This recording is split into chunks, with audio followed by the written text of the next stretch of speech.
Hello बच्चों, let's read the question. What is extinction, discuss its types. तो क्या पूछ रहा है कि एक्सटिंक्शन क्या होता है और हमें इसके टाइप्स बताने हैं। तो की कॉन्सेप्ट क्या हो जाएगा, एक्सटिंक्शन। देखिए, एक्सटिंक्शन का मतलब होता है किसी चीज़ का ख़त्म हो जाना या बिल्कुल गायब हो जाना। तो यहाँ पर एक्सटिंक्शन का बायोलॉजिकल रेफरेंस में मतलब क्या होगा, ये एक प्रोसेस होती है जिसके तहत क्या होता है, पॉपुलेशन या किसी पर्टिकुलर स्पीशीज़ या पॉपुलेशन जो है वो ख़त्म हो जाती है। ये एक्सटिंक्शन सडन भी हो सकता है और ये थोड़ा टाइम टेकिंग भी हो सकता है। तो यहाँ पे क्या होता है, extinction means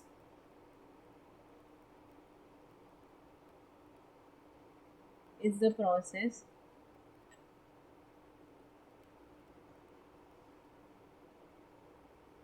of species getting disappeared.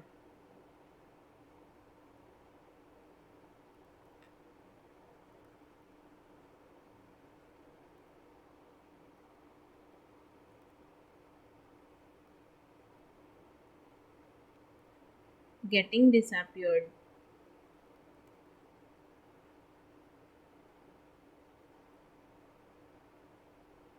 यानी कि जब स्पीशीज जो हैं वो डिसअपियर होने लगती हैं तो उसको हम क्या कहते हैं, एक्सटिंक्शन ऑफ द स्पीशीज।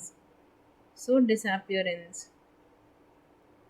एक तरीके से हम ये भी कह सकते हैं कि अगर किसी स्पीशीज का डिसअपियरेंस हो गया तो उसका जो भी जेनेटिक बेसिस या जो भी जेनेटिक डेटा था हमारे पास, वो सारा कैसा हो गया, वो भी उनके साथ चला गया। सो यहाँ पे genetic heritage and information is lost.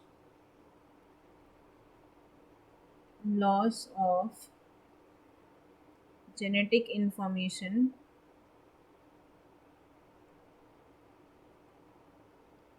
heritage of any species is called extinction. अब ये देखिए, यहाँ पे जो एक्सटिंक्शन होते हैं वो बेसिकली तीन तरीके के होते हैं।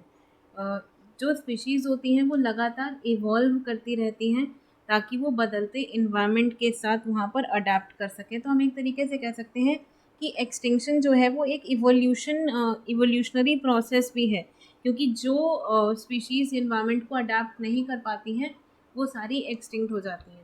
यहाँ पे तीन तरीके के एक्सटिंक्शन होते हैं। पहला है नेचुरल एक्सटिंक्शन, जैसी अभी हमने बात की किसकी, नेचर के हिसाब से अडेप्ट करने की। तो नेचुरल एक्सटिंक्शन, जो अडेप्ट नहीं कर पाए वो एक्सटिंक्ट हो गए। तो नेचुरल एक्सटिंक्शन। इसके बाद होता है मास एक्सटिंक्शन। मतलब अगर धरती पर कोई ऐसी आपदा आई, भूकंप, सुनामी या इस तरीके की कोई चीज़, और एक साथ कई सारी स्पीशीज़, कई अलग अलग स्पीशीज़ एक साथ एक्सटिंक्ट हो गई, तो उसे हम कहते हैं मास एक्सटिंक्शन।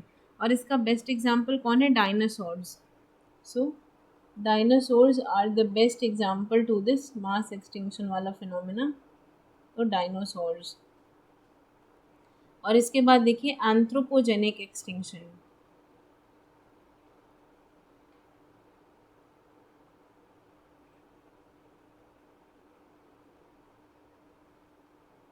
तो एंथ्रोपोजेनिक एक्सटिंक्शन क्या हो जाएगा, मैन मेड कारणों की वजह से अगर किसी स्पीशीज़ का एक्सटिंक्शन हो जाता है, या मैन मेड मतलब जितनी भी स्पीशीज़ हैं अगर उनको हंट कर लिया गया, जैसे कि इस समय टाइगर्स एंड लेपर्ड्स, लायंस, ये सब क्या है, ये सब इंडेंजर्ड है, एक्सटिंक्ट हो सकती हैं नियर फ्यूचर में।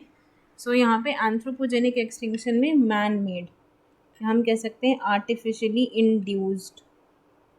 So this anthropogenic is artificially introduced. अब हम बात करते हैं सबसे पहले नेचुरल एक्सटिंक्शन में।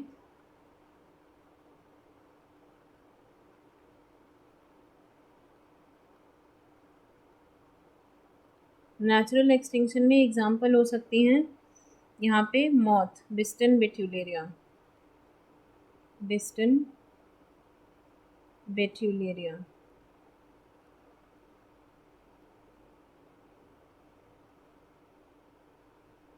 तो बिस्टन बेट्यूलेरा क्या है? ये एक मॉथ स्पीशीज़ थे। 1900 के समय में जब इंडस्ट्रियलाइजेशन आया था, तो बिस्टन बेट्यूलेरिया में जो लाइट कलर्ड मॉथ थे, लाइट कलर्ड मॉथ एक्सटिंक्ट हो गए थे, क्योंकि जो पेड़ के तने थे वो कैसे हो गए थे? पोल्यूशन वगैरह की वजह से डार्क हो गए थे, जिस वजह से डार्कर मॉथ जो थे वो केमोफ्लेज हो जाते थे, वो छिप जाते थे उस बार्क में। और ये जो लाइट कलर्ड मॉथ थे ये और उभर करके दिखाई देते थे इनके प्रेडेटर्स को, तो प्रेडेटर्स ने इन्हें खा करके ख़त्म कर दिया, तो ये कैसे हो गए? नेचुरली एक्सटिंक्ट हो गए। और ये नेचुरल एक्सटिंक्शन में इसका कुछ भी कारण हो सकता है। यहाँ पे किसी भी तरीके का कोई छोटी ऐसी आपदा आ गई, या इस तरीके का कुछ भी, कोई ऐसी सिचुएशंस क्रिएट हो गई कि इनके लिए फूड या इन्वायरमेंटल कंडीशंस जो हैं वो फेवरेबल नहीं हो पाई और ये एक्सटिंक्ट हो गए। और अब देखिए नेक्स्ट क्या है? Mass extinction. ये किसी कैटास्ट्रॉफिक इवेंट की वजह से होता है। Mass extinction due to catastrophic event.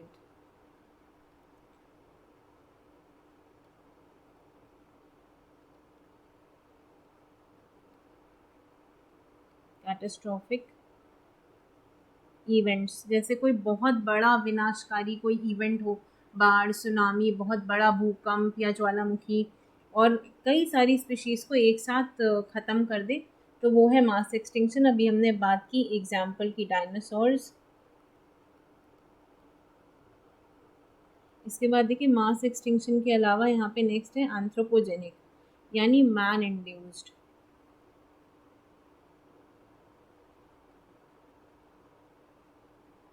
Hunting, poaching, इन सब की वजह से जो एक्सटिंक्शन होता है एंथ्रोपोजेनिक एक्सटिंक्शन।